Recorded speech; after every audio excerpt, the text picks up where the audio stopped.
often said that Debe Ojukwu was the first and only Nigerian, in that he was born to parents of southern heritage in the north of Nigeria and educated in the west. However, today, Nigeria stands on the precipice of fragmentation. Would you therefore say that the sacrifice of your father and the people of Biafra was in vain? There has been a common strand running through his life. And that common strand was that he personified Nigeria so much. Indeed. It started from the way your opener, that he was born in the south, he was born in the north, he was of the south, and then educated in the west. Again, don't lose sight of the fact of the impulsion of joining the Nigerian army. It was because the Nigerian army at that time was one of the few institutions where you could actually embrace true nationalism. That was also a synergy. That was also a formation of Nigeria. Then before the war, among all the actors that played out during the war, he somewhat emerged as the only one that really fought for continued existence of Nigeria. He had a responsibility. He was the governor of the eastern group of provinces when his people were massacred in the north. They came back in droves. He sent them back to the north. The Sarkin Hausawa that was in the east, he even escorted him to the boundary. All were sacrifices he made to ensure the unification, the continued unity of Nigeria. It was when our people went back and were still massacred that somewhat toxically he believed that second wave of pogrom, he felt responsible to that. And that's the greatest sacrifice anybody could do. He sacrificed for Nigeria. When the war was coming to a head, he could have stood in the battlefield and lost his life. If he had done that, there would have been mass suicide. There would have been a continued pogrom, because some officers of the Igbos would rather die than surrender to the federal troops. But he decided to exit the stage to create that conducive atmosphere for the continued existence of Nigeria. That's also another sacrifice for the unity of Nigeria. He left, he went to the Ivory Coast. He spent 13 years. I was always visiting him there. I knew how the Ivorians regarded him. But despite the honor and the comfort he had in the Ivory Coast, he still came back to Nigeria. Also, another sacrifice for the unification of Nigeria. He could have taken off from Ivory Coast, gone to any part of the world, armed with its excellent educational qualifications, and he would have fitted in. So many other people from our Igbo land left and never came back. Some went to Canada, some were in US. But after 13 years, he decided to come back, exemplifying another sacrifice for a united Nigeria. He came back to Nigeria against all postulations. He decided to join partisan politics. And in joining the partisan politics, he never fainted to be sectional. He decided to join the parties, and they explained it away with the fact that he wanted to take his people back to the mainstream of Nigerian politics. That's why I am a firm believer and the witness to the fact that his life traces Nigeria. His life is Nigeria and ended Nigeria. And isn't that the paradox? Because the very things that took him into military conflict are the things which are today confronting Nigeria. Nigeria today has conflict on a daily basis. Are the issues which Boko Haram, in some ways reflecting the issues which he faced a generation ago?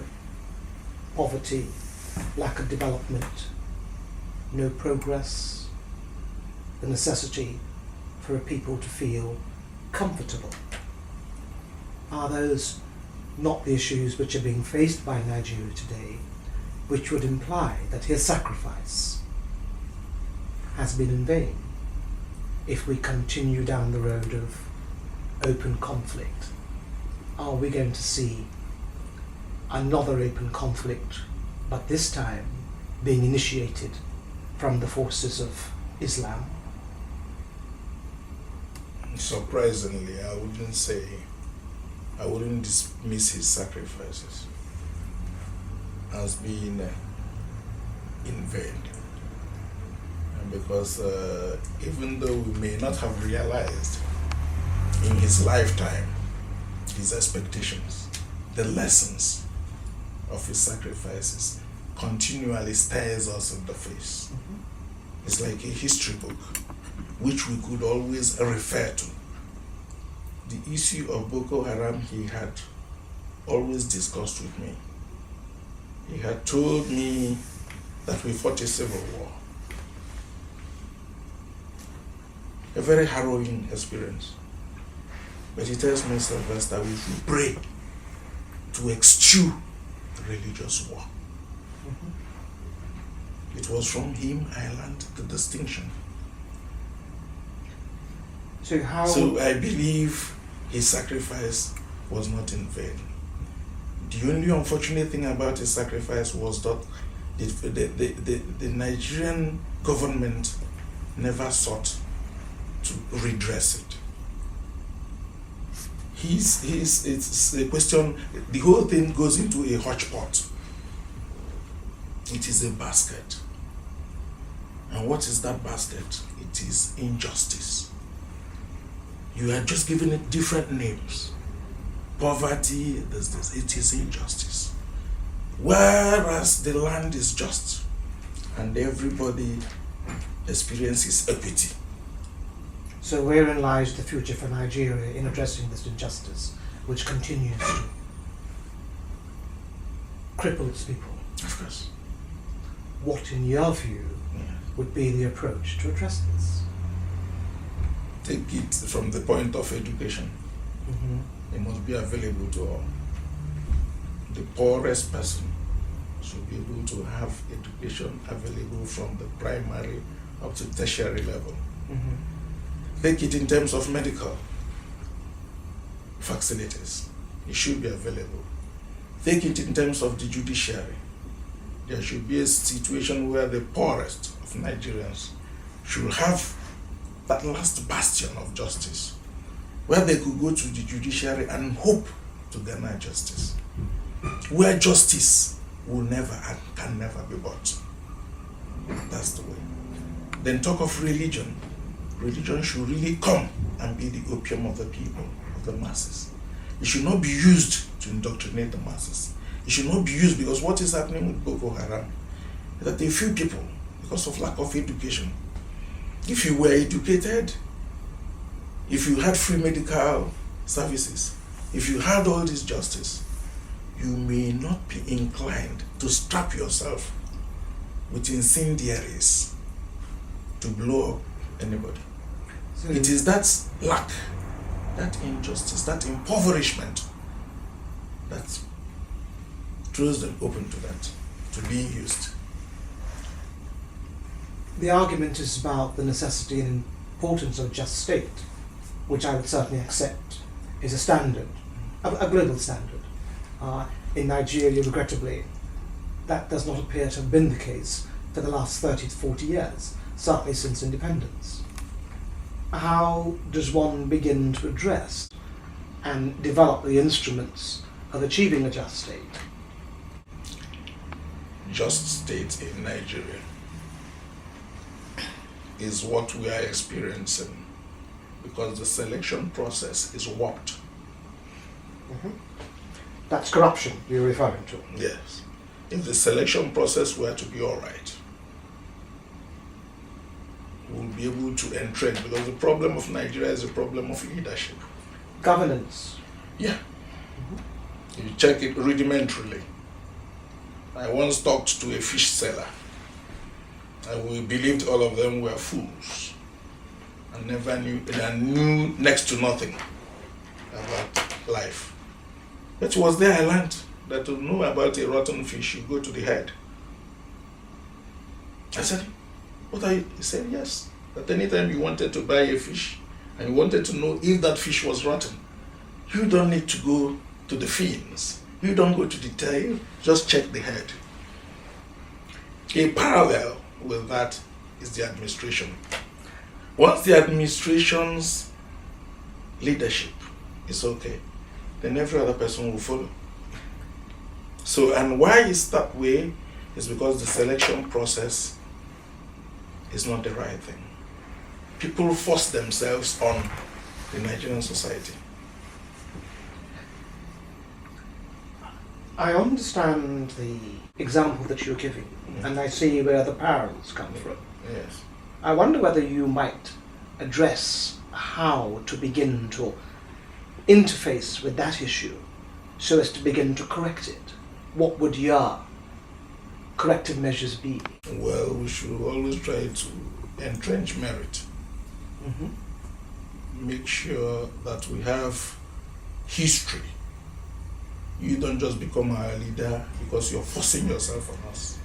You become our leader because we have examples of what you had done before. It is only with that that we can make sure that we are fixing the proper people in positions of authority. So you would advocate meritocracy as one route out of the current impasse of corruption, if I might put it bluntly. Yes, and a very wide route. And a very wide route. Yes. Okay, let me move on somewhat, because Nigeria has, in the global psyche, acquired this rather tainted image of being not just a corrupt state, but a state which has no central backbone, that it's a collection of peoples who represent different cultural heritages, and that there's been no endeavour to create a nation through government policy. Is that a position that you would say that has been part and parcel of Nigeria's problem, the inability of the state to advocate the importance of being a state and having a common heritage, a Nigerian heritage? Well, part of it is bloated. Part of it is propaganda. You find that there had been an international exertion at diminishing Nigeria. So many, the bad aspect of Nigeria had in most cases been celebrated. We have failed to identify the good ones, the good attributes of Nigeria, and give vent to it. And what would those good attributes be? There are some Nigerians who are very honest. That there are some Nigerians who are very honest. And then there are some Nigerians who are very just. Those people are not allowed to control the affairs of Nigeria. And then some of the international community that might want to continually suppress the exaltation of Nigeria would always like to flaunt and fan the embers of incompetencies, inadequacies of Nigeria. That's why I'm saying that your postulations might not be correctly accepted 100%. That's why I use the word bloated. While I will not entirely dismiss the existence of pockets of those qualities you mentioned, I will resent that being accepted as the sine qua non, as we say in law. But that very much is the reality here in the West in terms of how Nigeria is projected or is seen to be. And that is also reflected to some considerable degree by what is reported as far as what individual Nigerians are doing, whether they be governors, as the recent trial that we've had here in the UK of an ex-governor of Nigeria being sent to prison for having committed significant fraud in Nigeria. The argument being is that why doesn't the Nigerian judiciary have the wherewithal to put its own house in order? Why do we have to begin to do it here on the international stage? I mean, is that a justified criticism? It is not justified. It is not justified because part of the problem was from the international community. The money that was said to have been embezzled were somewhat warehoused in the international community. Mm-hmm. The route, the transfers ended up in the international community. And they sat very coolly in the vaults of the international community for a very length of time. These things were not reported. But part of that case was that, as at the time, that was why I mentioned about the selection process. Part of the selection process was that the candidates ought to be screened. And one of the most important part of the screening was, were you convicted before? He never answered that question. He never answered it.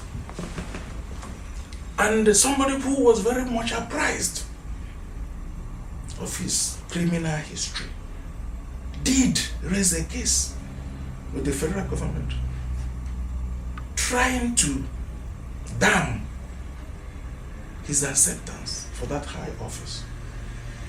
Because I'm very sensitive about it, because most of them ply the Nigerian roots, and we tag them excellencies.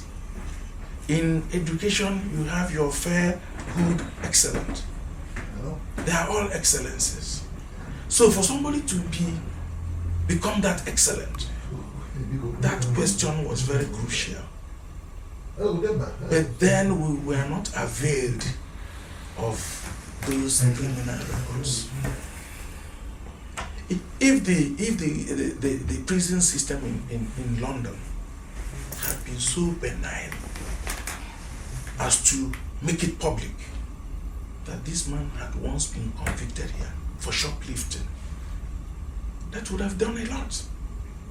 That would have helped us to make sure that that person doesn't control any government in Nigeria. If I might, But that leak ended up becoming a dam, which threatened at the very last minute to erode the rule of the country. So that is why I wouldn't like the whole blame to be situated on Nigeria. what is the international community's benefit from maintaining Nigeria as a corrupt state? Which is the essence of your argument. Yeah, a lot. Sustenance of the local economy. Most Nigerians come to London, they buy houses.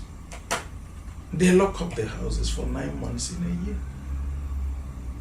And these are supposed to be money for the poverty-stricken people of Africa. You drive along the streets of Lagos, you are in a jam.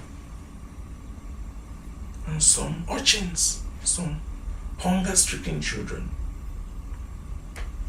surround your car, place their grimy fingers on your windscreen, and their fingers will be on your windscreen for just about a minute, and you see something like rivulets running down. It will not take you a strong imagination to know that these people have not been fed for a very long time. These are the children that are supposed to have good education. These are the children that are supposed to have unimpeded, unhampered access to medical facilities. These are the children who are supposed to be clothed. These are the children who are supposed to be housed.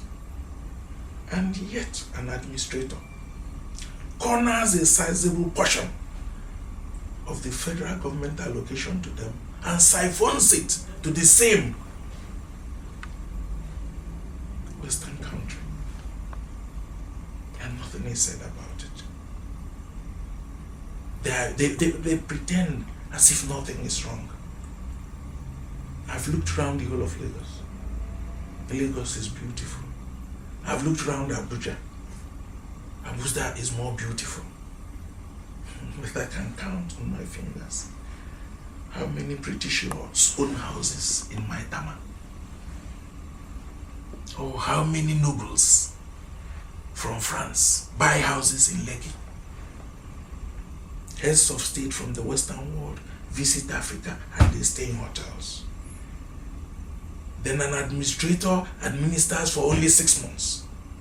He comes back to Nigeria and prides himself of owning a house next to the Queen's residence. That is an aberration. The West should help us to arrest that drift. The owners of that wealth are daily dying on the streets of Africa. That is where the responsibility. So you would see the international community as having not just to acknowledge and share some of that responsibility, but to also responsible for helping Nigeria to resolve that. Yes. That is the essence of Interpol. If that responsibility was never envisaged to exist, there wouldn't have been any need for international police. But doesn't that in itself undermine the sovereignty of Nigeria itself, if one is having to look outside of Nigeria to seek solutions to these issues? That was the origin of our interview. The origin of our interview was the sacrifices of my father.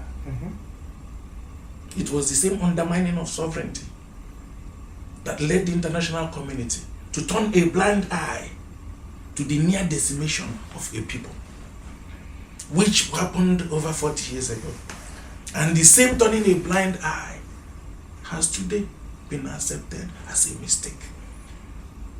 But I think we probably go a bit further than that here in the UK, to the extent that we have had many learned treaties which acknowledge that the British government has not only didn't just turn a blind eye, but were in fact instrumental in the near genocide which took place in Biafra at that time. Did I say more? I don't need to say So you more. make the argument on that basis? Yes. Right. Okay, let me just move away from that for a moment and begin to address some of the current issues which are affecting the northern half of Nigeria, insofar as we see almost on a daily basis the carnage which is the result of the activities of Boko Haram. There are some in Nigeria who are saying that that isn't in fact the activity of the sect Boko Haram, but is in fact the activities of part of the administration of the North. Specifically, part of the governorship of the North is involved in financing the carnage that we see today. I mean, is that something that you would necessarily subscribe to? Yes, I will to an extent. To what extent? I mean, could you To the elaborate? yes, to the extent that the Northerners felt shortchanged. That's why I believe that they should be invited and we have a dialogue over it. When Abiola had his problem, the idea was for a rotation of the presidency between the South and the North. The South had their stint, and it was the turn of the North. And so many other things happened. An orphan in a family should always sue for peace. An orphan in a family should always pray that things are done orderly, because it is only in that orderliness could he ever hope to get his own share of whatever is going on in that family. But realpolitik isn't quite like that. Yes. The reality is that the conflict in the north is seeing a particular ethnic group being the subject of that violence. Here, Igbo communities in the north are in effect, there is almost a sense of ethnic cleansing that's going on, where communities are now, that were formerly settled in the north, are exiting the north, partly to some extent now being facilitated by support from other Nigerians in the diaspora. I mean, is that desirable, and what, in your view, should the federal government be doing to address these issues? I will go away from desirability and go to asking the question which I felt is more important. Is that a fact? Has a census been taken? Is part of it not propaganda? Is part of it not the same way of trying to agitate, cause the same people that were the victims of 1960-70 to still be involved? Nobody. There are no statistics. Nobody has been able to tell you exactly. No families have come up to tell you these are the people we've lost. And yet, it is being said the Igbos have been exterminated. Could we not for once lay back and probe whether it could be the Yorubas are trying to fan that ember in order to still instigate the North and the East to fight? That's why I'm saying there are no statistics to back that assertion. Are you in effect saying that there is no substance to it? Yes, there is no substance. There is no substance? Yes, there is. Last time at Bayero University, some professors were killed. Initially, they were said, it was announced all over the place they were Igbo professors. Only later they found out they were Yoruba professors. I see.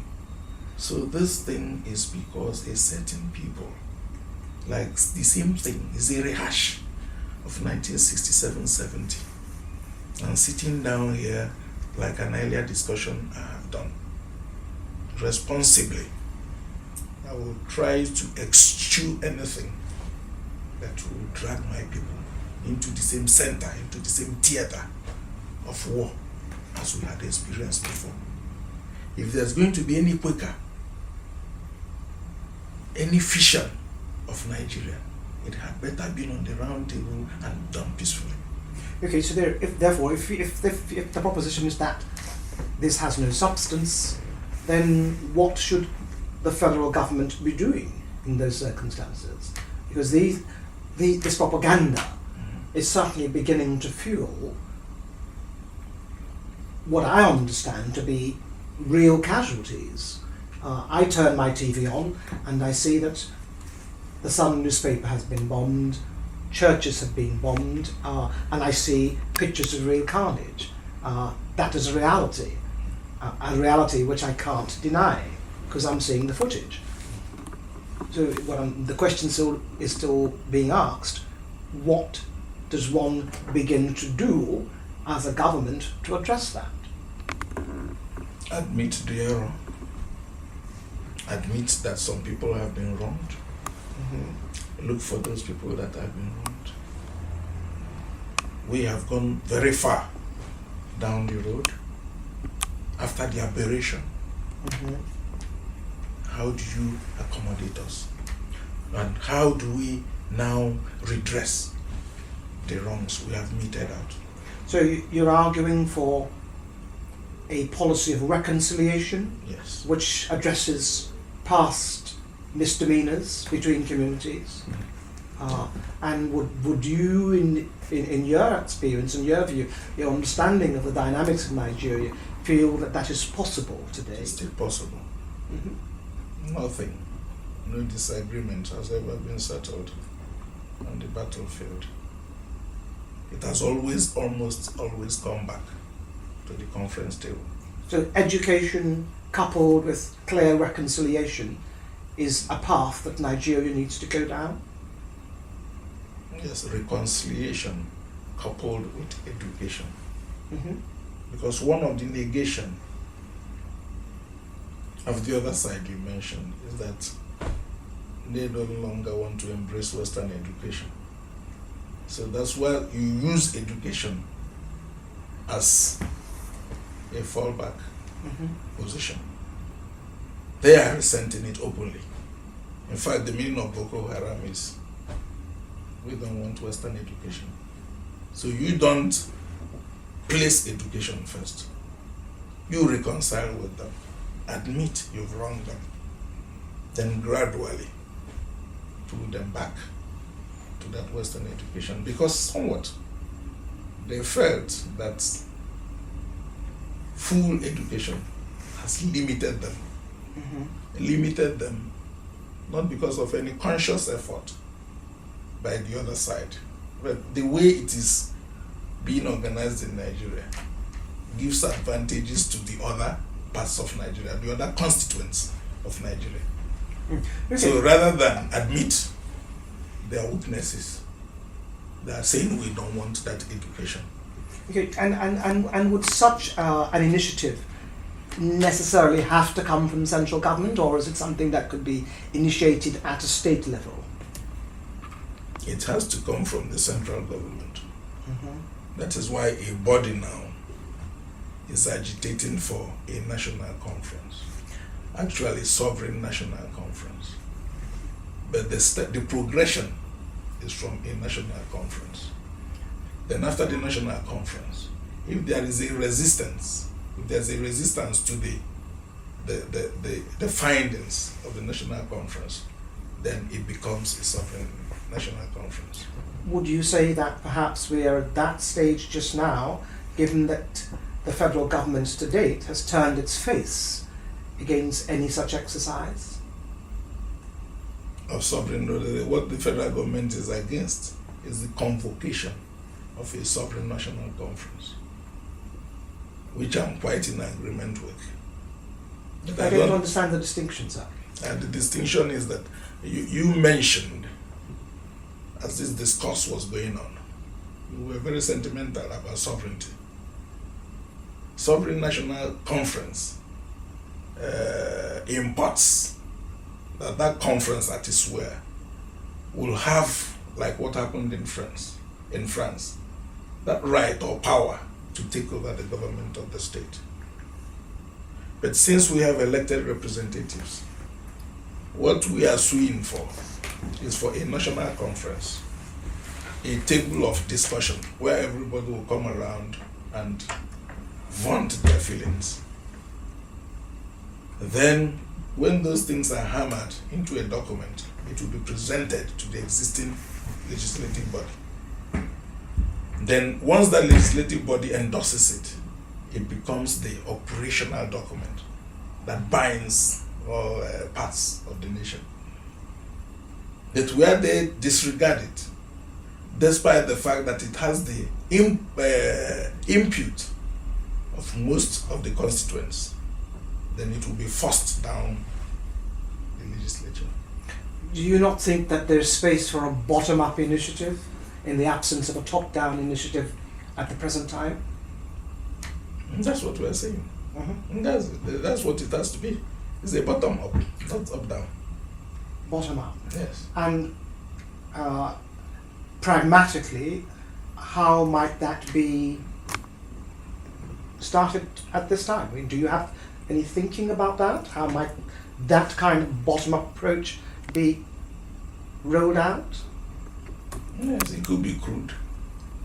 It might appear crude, but with determination, it will work out. In France, I think at a point they met under a tree. And if you read the history correctly, you find out that that was how I think the French Revolution started.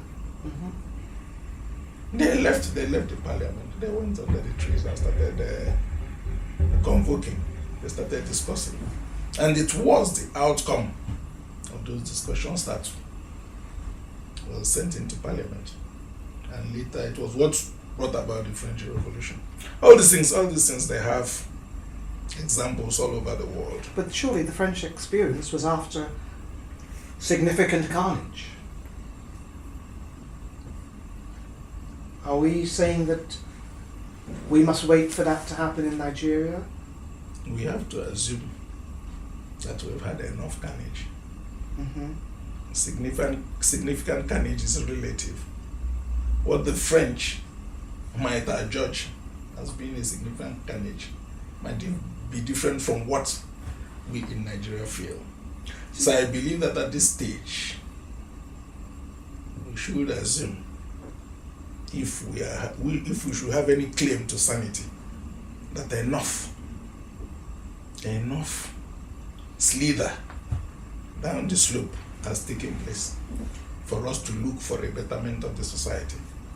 See, I understand the historical context in which you're seeking to make a parallel, but I don't really see the extent to which one might look at 17th century France with current day Nigeria, given that the ethnic dimensions that exist in Nigeria today don't approximate the class differences that existed in France at that time. I mean, there are fundamentally different dynamics and forces at work there.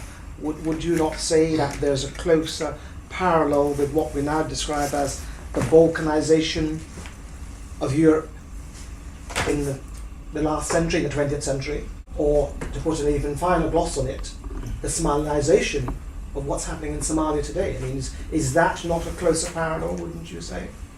Whichever that brings peace. We don't have pigeonholes we have to put that. If it doesn't fit exactly the French situation, we are not supposed to insist that it must be the French experience. We could take the approximation, the examples from any part of the world, but let there be peace in Nigeria. Let there be peace. Yes. But for there to be peace, there has to be a sufficient outcry for peace from amongst the population. And that's not a cry that I hear with any consistency. The cry that I hear is the cry for, let us go our separate ways. In other words, the peace message does not have receptive ears. Isn't that the real issue that's confronting Nigeria today? It still goes back to the propaganda I mentioned earlier on. The cry could be muffled to the outside, but very loud to the inside. It is a loud cry within Nigeria. And I think we should experiment on those options. Whether you decide we have peace by remaining together, or garner peace by a balkanization of that society, what we need is peace. Because bereft of peace, we can never have progress. Where there's no peace, there's no progress. Yeah. Full stop. Yeah. I'd like to hear remedies on that, and more direct remedies, direct engagement in addressing the leadership vacuum. Issue of leadership. We had mentioned it in passing. Yes. And that was from the selection process. The selection process ought to be right. You see, there's this idea, I think it was mentioned somewhere, where a leader goes into office and comes out poorer. Where a leader goes actually to lead his people. Where we see leadership as a kind of sacrifice. The problem with Nigeria is that we still see leadership as a vehicle of amassing ill-gotten fortune. We should see leadership as a call to service. That's all.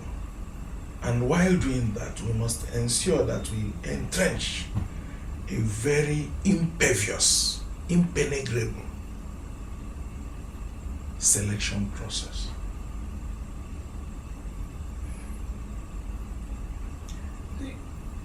I think, if I might suggest, Yes. that you're not addressing my question directly. Yes. I think the selection process is part of the whole process of democracy. Yes. In any multi-party states, Yeah. leadership is thrown up, and there's an old maxim that says, "A people deserve the government it gets."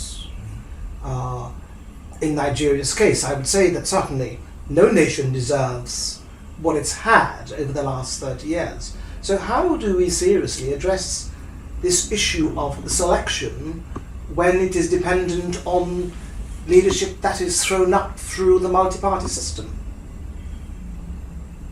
We could do that, short of mentioning names, which I wouldn't want to do. I still insist that if we have a process which has the tendency of sifting the character of people we are going to entrust with the headship of our governments, then we can ensure that we have a very virile leadership. I wouldn't want to tell you that this person is not a good leader. That's not a good way to speak. Rather, I would like to insist that certain things are entrenched, which will make it possible for people of certain minimum quality of character assume the leadership of this country, of our country, Nigeria.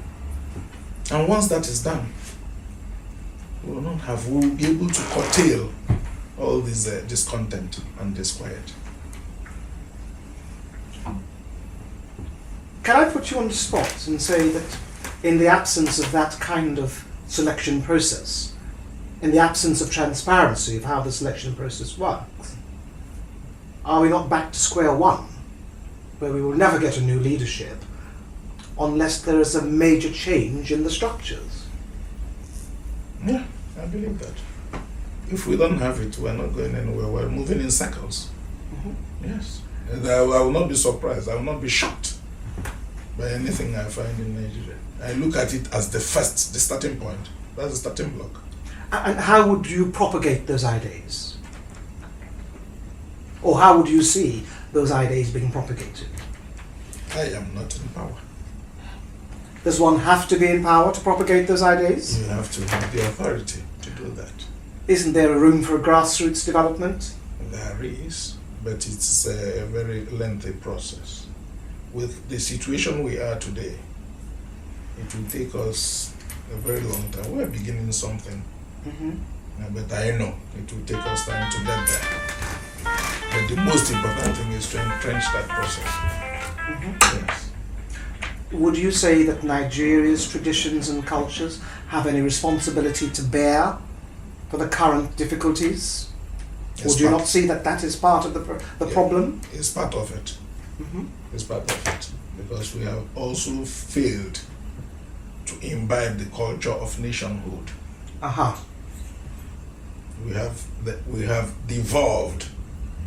We have been oscillating between tribalism. We have failed to see ourselves as a nation.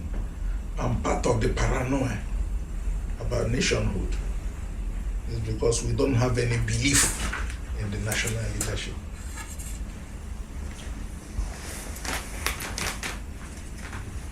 Would you put yourself forward to address those ideas about leadership in Nigeria, given the necessity and importance of leadership as the major catalyst to bringing about change? These ideas need to be propagated. I'm asking, the question is, would you see part of your role as helping to spread that message? I will dissect your statement. Forward, I will accept. Putting myself I will not accept.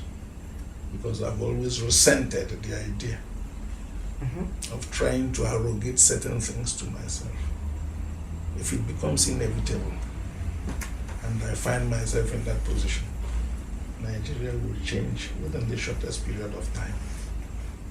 Because this head will not be rotten. Let me put it to you another way. If you see a child that is drowning, would you not do your utmost to save that child's life? And in this instance, I put it to you that the child that is drowning is Nigeria. Wisdom. Save the drowning child. A greater wisdom. Find a boy or an uncle. If you are fainting to save the drowning child and you didn't find an uncle to secure your footing, you might drown with the sinking child.